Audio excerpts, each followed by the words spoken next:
Last Friday, Census 2021 was launched on the sister islands in Kim and Brack, to be more precise. The educational and publicity campaign was launched here on Grand Cayman on Wednesday. And like the 2010 census, it will provide important current data for these islands and its population once it's completed. Census 2021.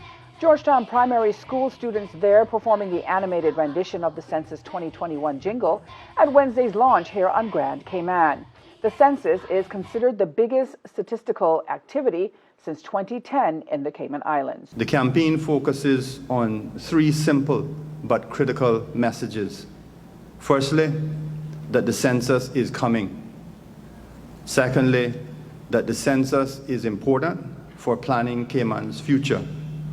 And thirdly, everyone, every resident counts in making the census a success. The census database is an excellent source of historical data that anyone interested in Cayman can study.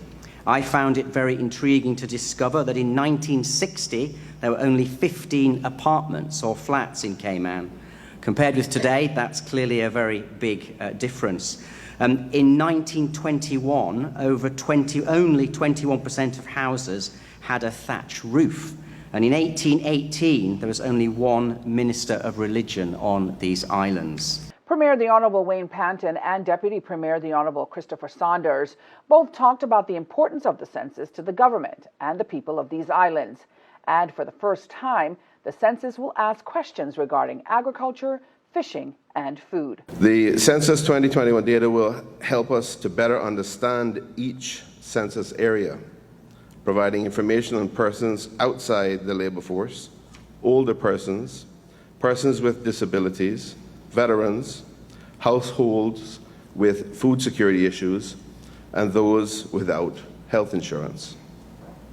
Having this information will not only assist the government in our work, but it will also help the many hardworking community-based groups to better understand and therefore better serve their people. There's a question on the census under the agriculture, fishing, and food security section that will give us some insight into poverty in the Cayman Islands.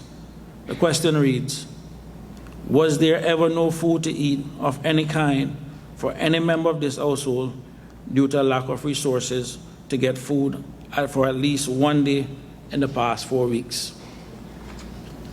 Results from the pilot census, based on a sample survey, show that the results were just under 2%.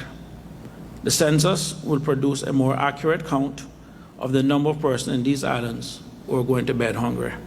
The census will start in October, and Caymanians and residents living in the islands are encouraged to provide the necessary information needed for the confidential census.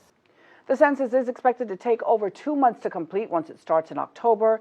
A preliminary census report featuring highlights such as total population is scheduled to be out in the first quarter of 2022, while the final report is scheduled to be released later next year.